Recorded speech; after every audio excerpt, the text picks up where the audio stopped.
Hello YouTube, my name is Flightsimguy and I am back with my Caribbean tour.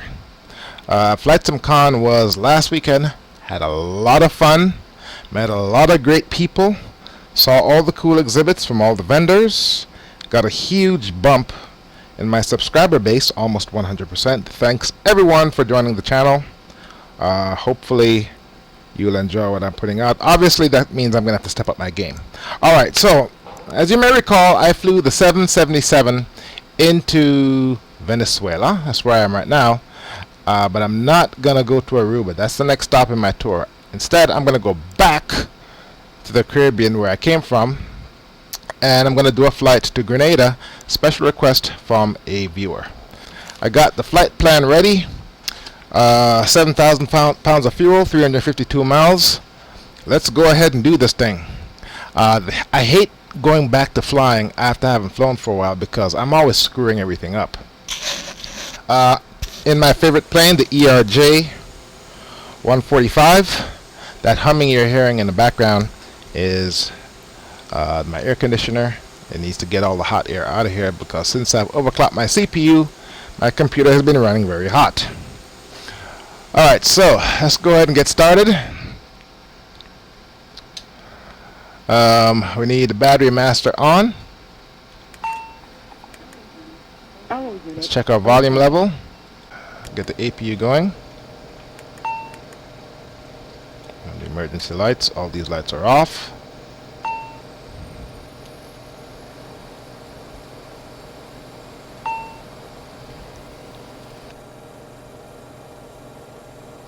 Got the APU going. Let's go ahead and get avionics.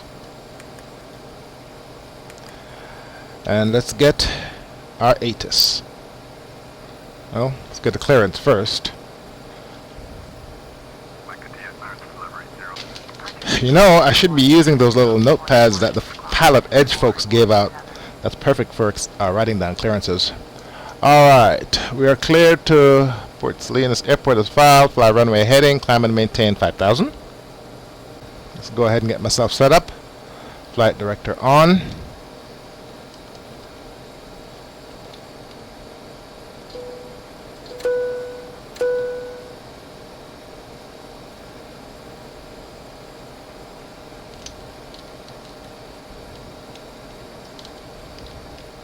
My APU bleed going.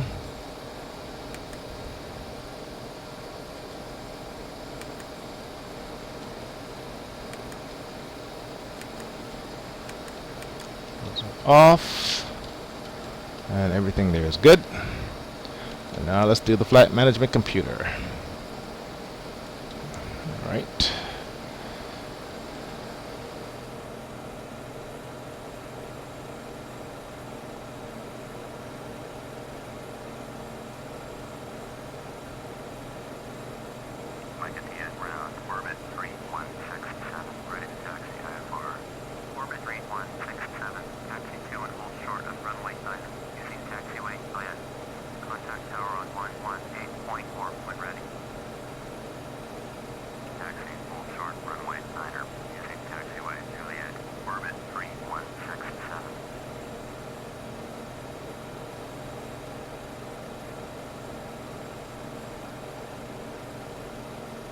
Alright, think I'm ready for pushback and engine start. Let's do this.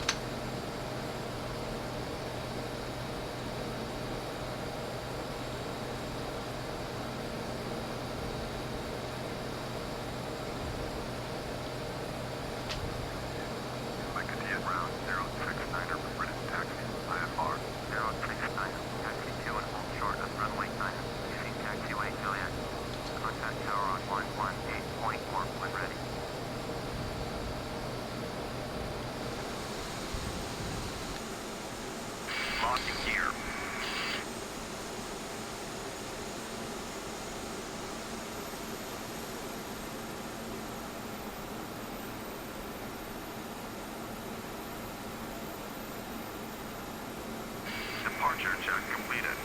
Flight has been inserted. Release parking brakes. Commencing Engine's clear. Start that wheel.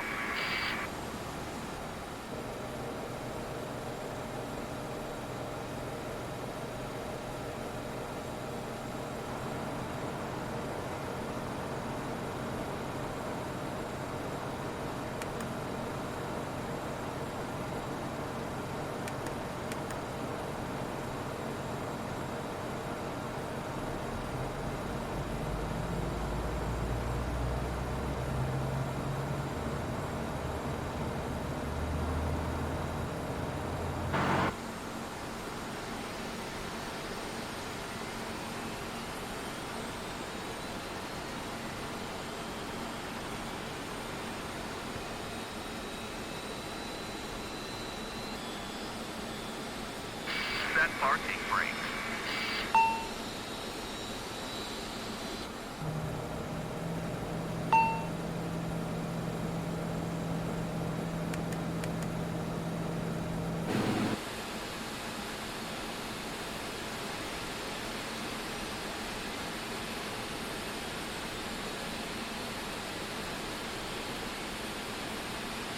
Unlocking gear.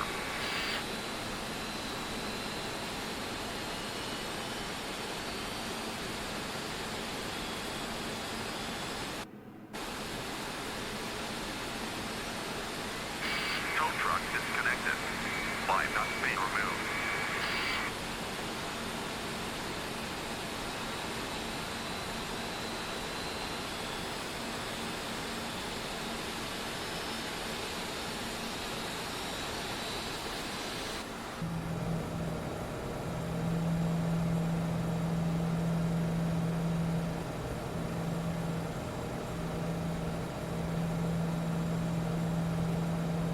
Left is clear.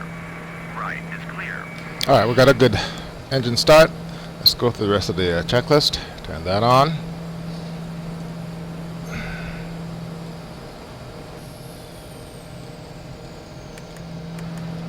There we go. Taxi lights are on.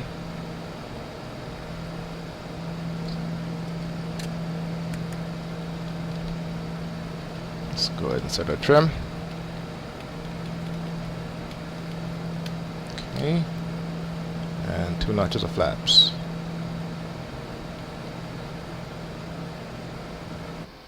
P3D stuttering. Not sure what's going on with that. Alright, 2 notches flaps.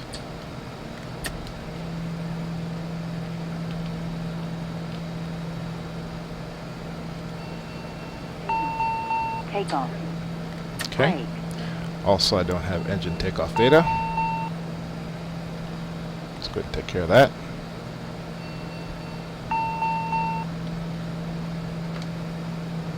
Here.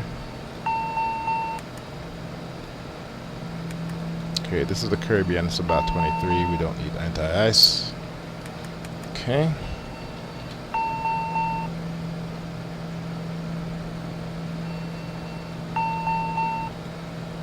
Okay.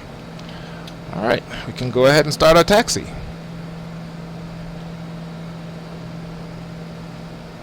Oh, I have my hydraulics on. There. Oh, I'm stuttering.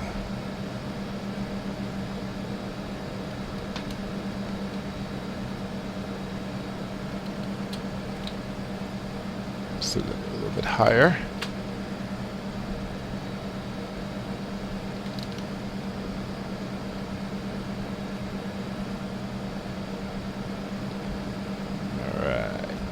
Let's go ahead and get this.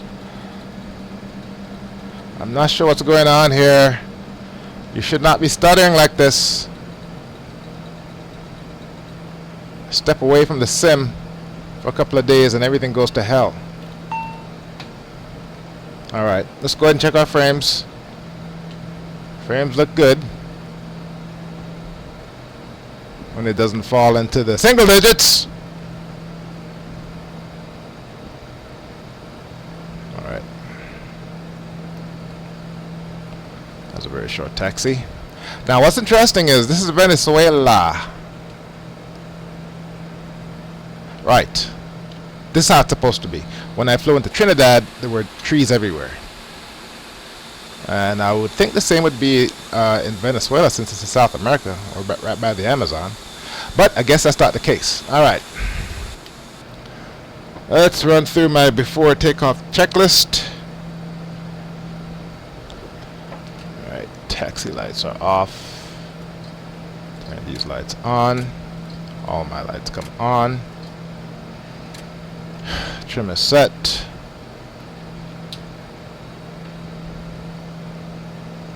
Airspeed, I should go ahead and dial that in. Yeah, it's already set to 250. Trim is good. Weather radar. I'll go ahead and start squawking.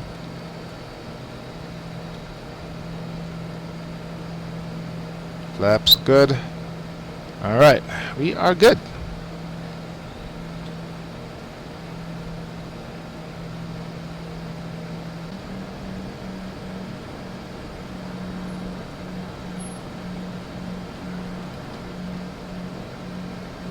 Alright, let's go ahead and do our rolling takeoff.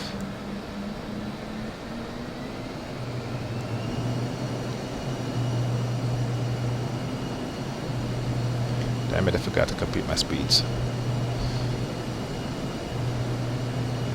Alright, so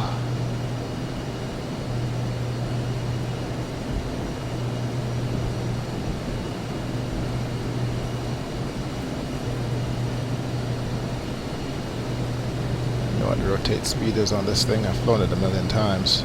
Rotate. Alright, this is not acceptable.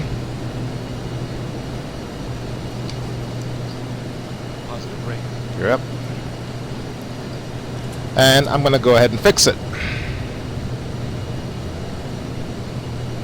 in a second. And I think I know what the problem is. Gear up. Let's go.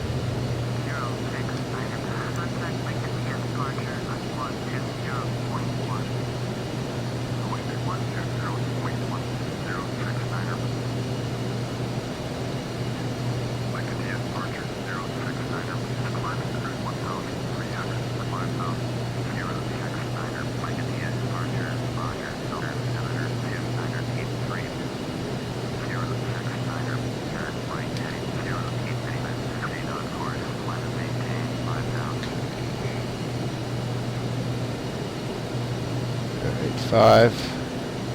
Proceed on course.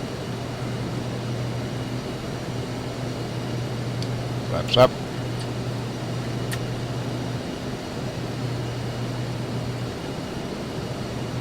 Major stuttering.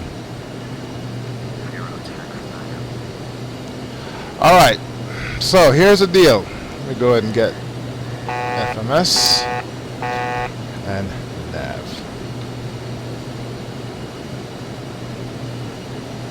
So here's the deal. Microsoft pushed out a Windows Creator update to Windows 10, and what that is, it's a nod to all the people who use Windows 10 to create intellectual property or to create entertainment or content.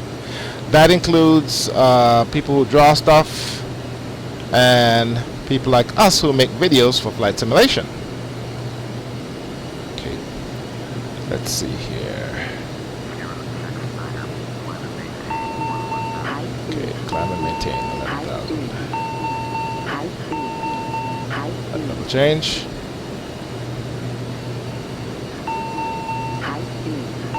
Now here's the thing. Okay, that will go away once we get into our climb.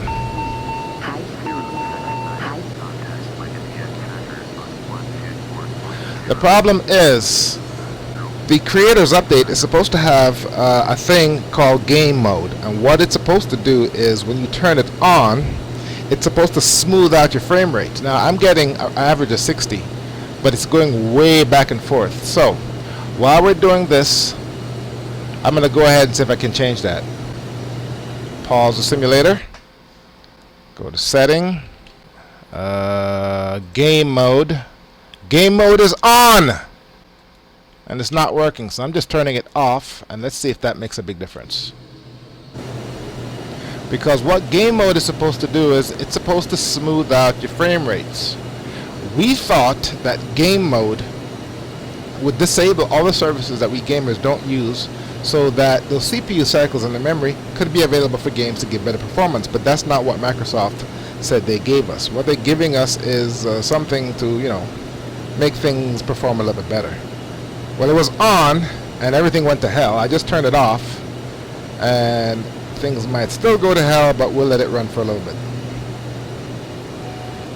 Alright, we're approaching 11,000. Okay, let's go ahead and... Anyway, Flightsimguy was this last weekend, and it was great.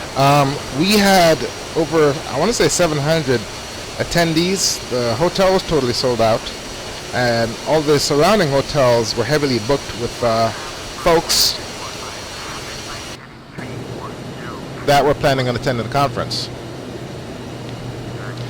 And it was great. Got a lot of good video of all the presentations. Dovetail was there. Lockheed Martin was kind of sort of there. X-Plane was there. And all the main developers of add-ons was there. The folks from Quality Wings, TFDI, just all sorts of good stuff. Everyone was there with their simulator setup. We had a couple, this one guy had a complete home-built Cessna cockpit. That was pretty cool. There were several other sim setups that it looks like the primary customers are flight schools because they're certified for IFR training. I got to check out the X-Plane through the VR headset. Oh my goodness, it was completely immersing. I mean, I was sitting there with this headset on and I was in the freaking plane. Obviously I couldn't touch anything and that kind of stuff, but it was pretty cool. The guy that had it set up, his product was a voice activated should I say co-pilot of sorts. For example, if you're flying VR and you want to lower the flaps, you key the mic and you set flaps 15 or something, or you key the mic and gear up and it goes ahead and does it. And you can do that through the Android app. That's what he was showing off. And the reason for that is you need to be able to interface with the aircraft when you have the headsets on, when you have the VR goggles on. Transition altitude. Now that said, the X-Plane folks, they have, for their VR support, they've actually coded an interface where you can interface with the cockpit using the VR gizmos that are on your hands. And you're seeing the cockpit and you can actually see your hands and you can actually interface with all the dials and whatnot. Now that I think is a little bit much. I mean, I sim in my office and I have my setup in such a way that I've been doing it for so long that by muscle memory I can access everything. But the VR was totally unreal. So, I think flight simulation has a very, very bright future when it comes to VR. Alright, so I'm cruising at 21,000 feet. I should have turned these lights off a long time ago.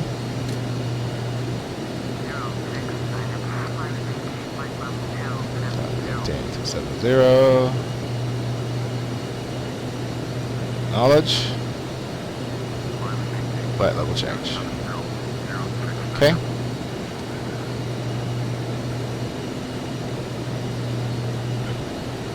Also, we ran into a bunch of, should I say, flight simulator celebrities. Austin Ma was there.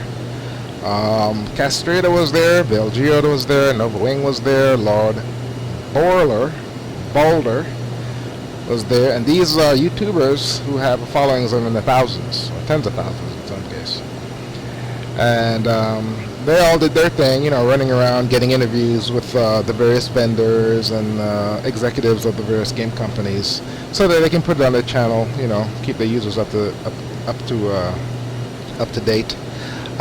I had a couple interviews with some of the folks, but I didn't record any of them. It was just simply too much to record all that stuff, edit it, and post it. There was just not enough time. Alright, so we are in our ERJ. Frames are all over the damn place due to this Microsoft patch. Obviously, people are going to complain, and they'll probably put out another patch to fix it. And for the gentleman, the young gentleman who wanted me to fly to Grenada, this flight is for you.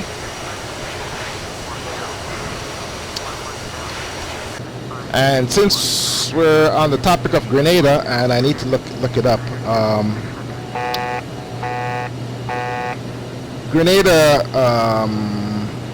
haven't heard much about Grenada since the attempted coup that happened in the early 1980s. What happened was the democratically elected government of Maurice Bishop was overthrown. Him and his cabinet were hauled outside and shot, and I guess communist-backed government was planning on doing a takeover.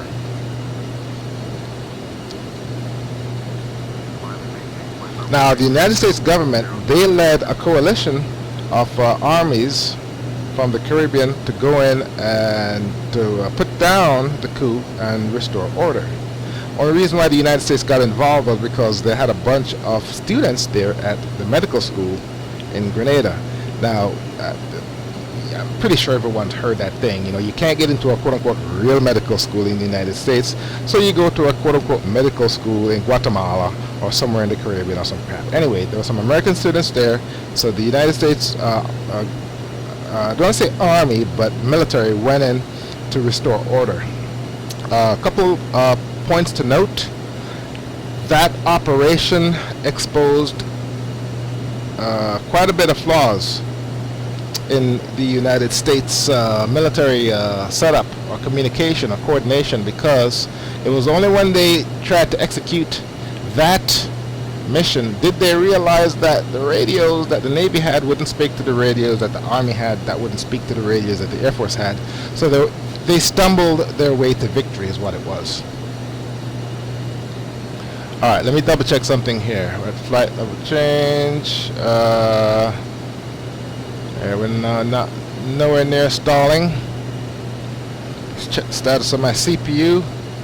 Oh, it's nice and toasty.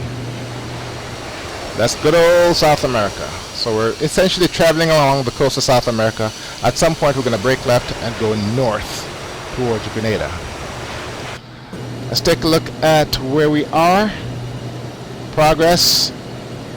We're 43 minutes out from our destination. Should have 5,000 pounds when we get there. 255 miles left. And let's see, we're approaching our top of climb. Okay. Anyway, so yes, the United States military stumbled to victory, and once they got there, they found 3 warehouses loaded to the ceiling with arms and weapons. And all that hardware originally came from Russia, but it went to Cuba, and then the Cuban government funneled it to the folks in Grenada, and the plan was to take over. Another reason why the United States government got involved was, at the time, this was the Soviet Union, they hadn't fallen yet, the Cold War was still on. The Soviet Union had a toehold in the Caribbean by Cuba, and Reagan was president at the time, and there was no way in hell he was going to let the communists take over another island in the Caribbean, because the plan evidently was they would, you know, stage a coup, take over Grenada, and with all those arms, I mean, Grenada is a very small island, and there was 3 warehouses filled with weapons. They had more than enough arms to support an insurrection of sorts and take over all the Lesser Antilles, all the islands, and just make their way over. So they went down there, suppressed or put down the coup, and I want to say since then Grenada's been out of the news. Alright, that was an uneventful takeoff. We're in cruise. Hope to God I'm recording. Yes, I'm recording. And I need to start researching my arrival. Now, considering all the time and effort I spent on this year's Flightsimcon, whenever you go to a conference, you know, you always want to learn, you know, engage in your hobby and whatnot. So what are my takeaways from Flightsimcon 2017? I'm definitely going to buy TFDI's 717. It's a study level sim 717, and it has some built-in shared cockpit features that I'm definitely looking forward to. Me and my gaming buddy Belgio, we can probably do some shared cockpit flights in the tube liners. I'm also going to get Chase Plane. Been on the fence with that app for quite a while. And last but not least, Quality Wings 787. I did meet the team, the Quality Wings team, and I spoke with the gentleman who is the pilot. He contributes to the team by verifying and validating the flight model. And he gave me a lot of good insights with regards to their product line, you know, their approach to development and everything. And when I spoke with him, I asked him, you know, you don't have to give me a date, but when is the 787 coming out? And he said, well, sometime in the next 3 months. Well, obviously, they've, you know, put out releases since then that the 787 is on the horizon, and they've released pricing. $70! Holy smokes, that is a decent chunk of change. But you know what? I'm going to buy it. I'm not going to complain. Why?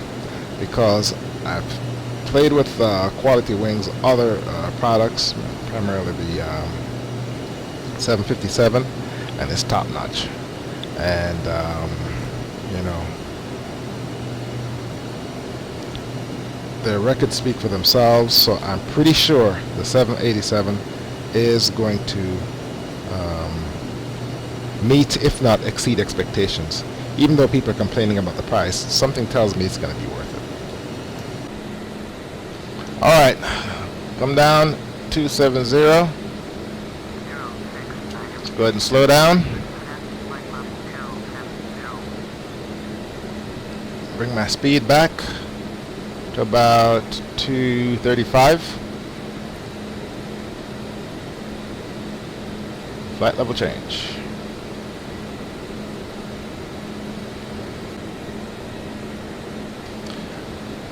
You know, it's funny, the default setting for game mode for Windows 10, the creator's update is for the game mode to be on. Obviously it's causing problems. I hope people know to turn it off if they don't want their games to stop stuttering. Or if they want the games to stop stuttering. They probably don't. Oh well. Alright, leveling off at flight level 270. I should be getting another descent order shortly.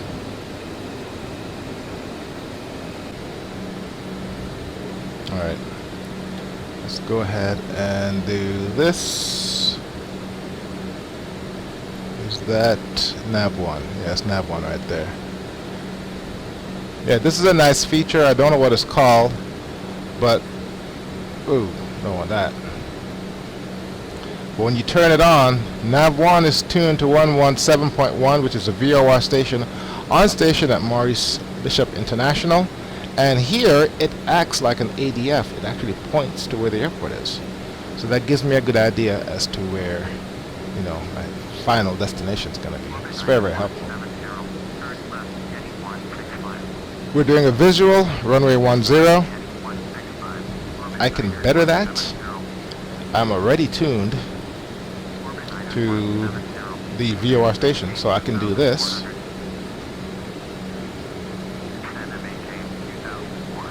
And it's completely lined up. So 55 miles, 13 minutes out. Tango Golf Papa Yankee Airport information. Kilo 2100. Let's go ahead and get a weather report. 105 at 16. Visibility 10. Sky condition. Turn off COM 1. 500. Temperature Turn on COM 2. 2.24. Altimeter 2988. Advise on initial contact. You have information. Kilo Tango Golf Papa Yankee Airport.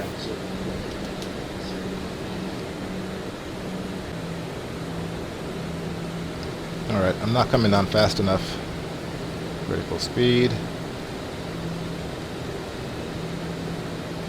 we go.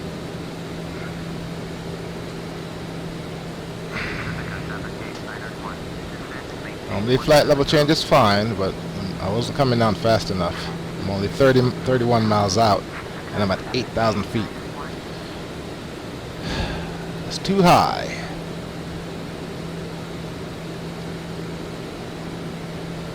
So we'll go to vertical speed.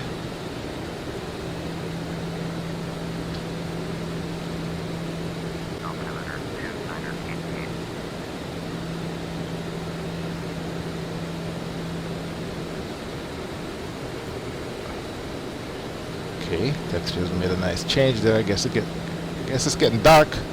Okay, and it's supposed to be coming right here, buddy. Turn right. Turn right.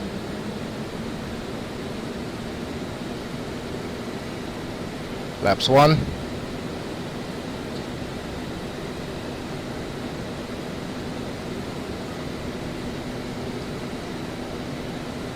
Bring my engines back up.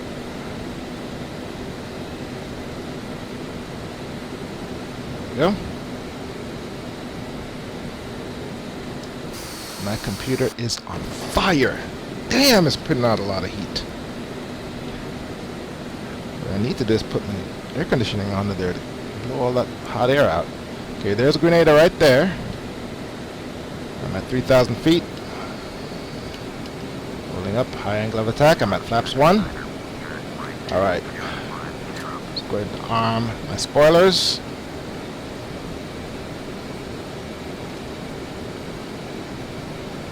Alright.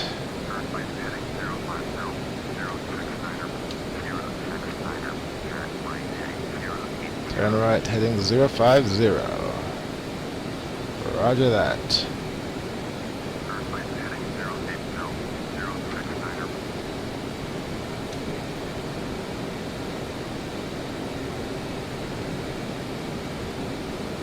Turn right, heading 080.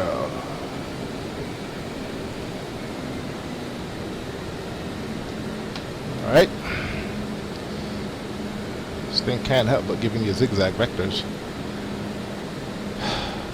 Alright. Should be coming up on the runway.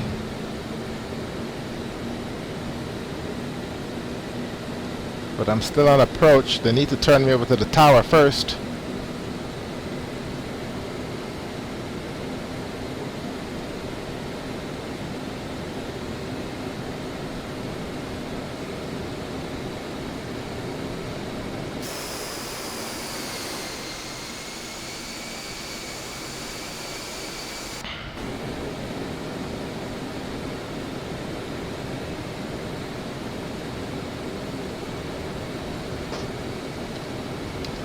The sun must be going down. Yep, there it is.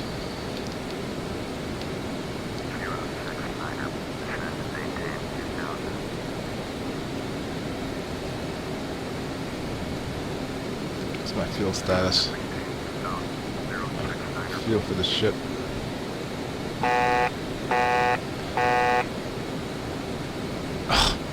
Man, they're gonna drag this out, aren't they? 12 miles from the airport, so as close as it can get.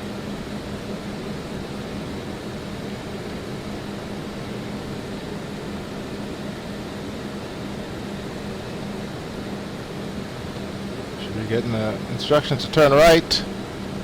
And don't ask me if I can see the runway, because I can't. There's a big cloud in the way.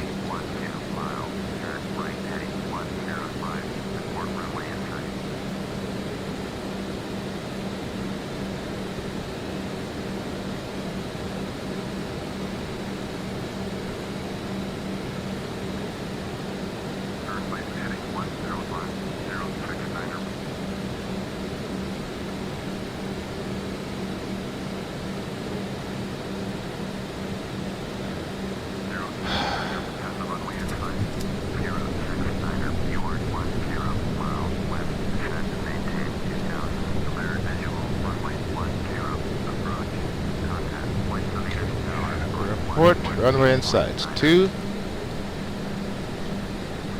Gear down. Cleared, visual. 126 tower, 069er, 12. Autopilot. Visual, runway. Autopilot.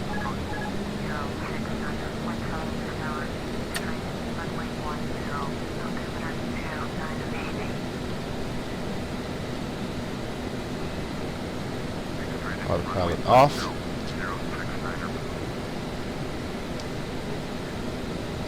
Flaps 2.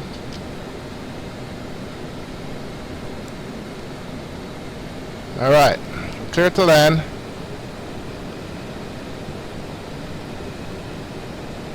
Let's go ahead and get this thing done.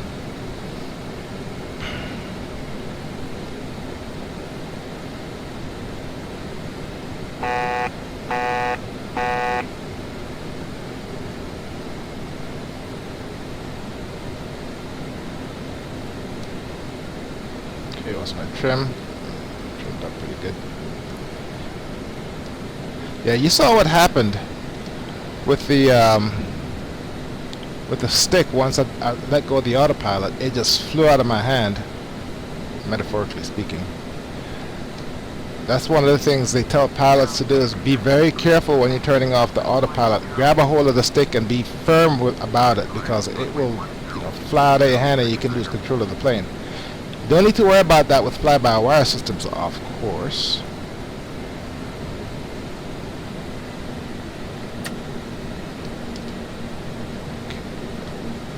Alright. Let's do this. How much notches of flaps we got left? Okay.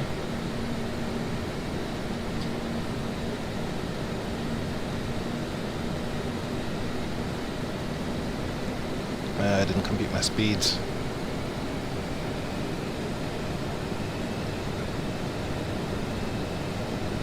Oh.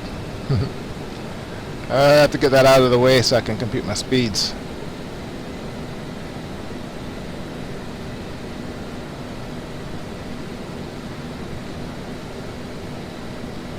It's out of the way now. Whoa. That means I am way too fast. Alright. Below 1,000 feet. Let's go ahead and bleed off some speed and give it full flaps.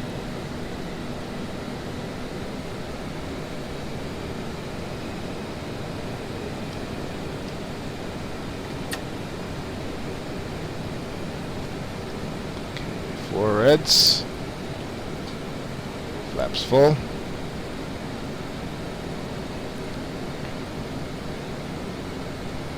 Just hold this altitude until I get into the glide path.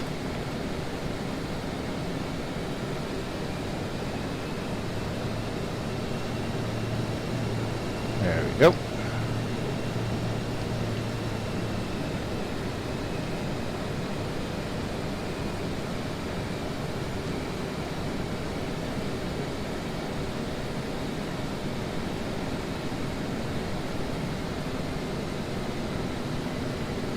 Approaching minimums. Okay, it's a nice long runway.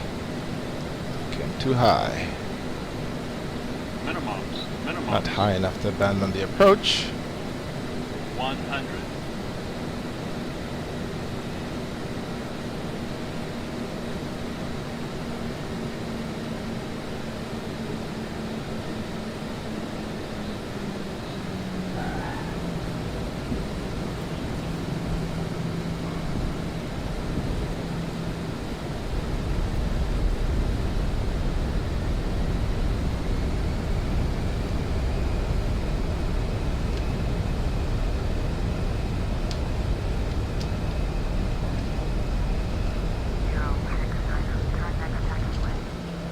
Ladies and gentlemen, we have arrived at our destination.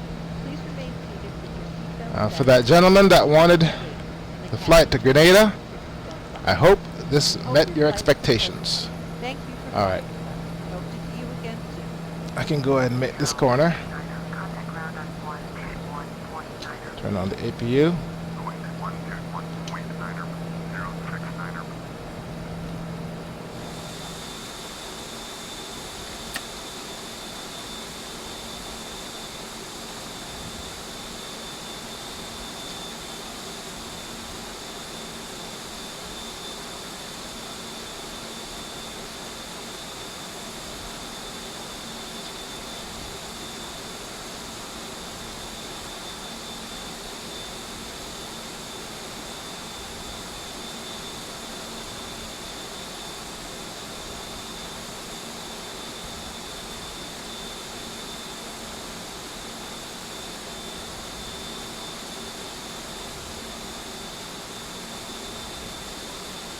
As you can see, I'm doing everything I can to keep my nose gear on the line.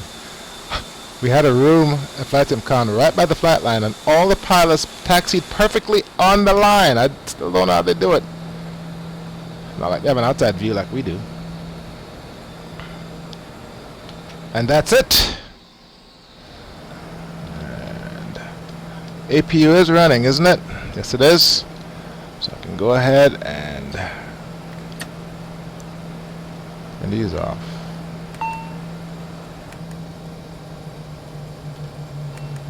There we go.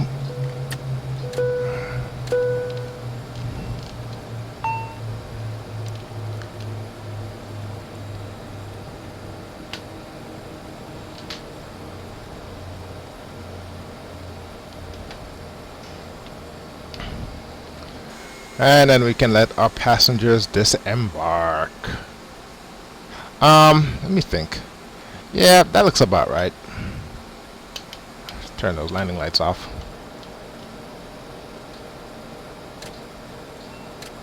There we go. And that's it. That was an easy flight.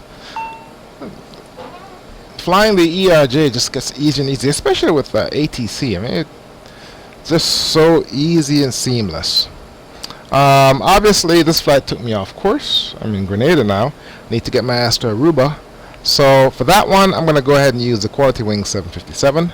That's going to be in my next trip in the Caribbean tour, which seems to be going on forever and ever. I think I have a handful of stops.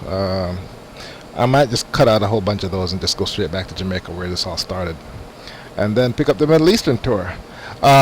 Since I've been all motivated with all my new subscribers on Flightsimguy, I'm going to get the 717 and Chase plane.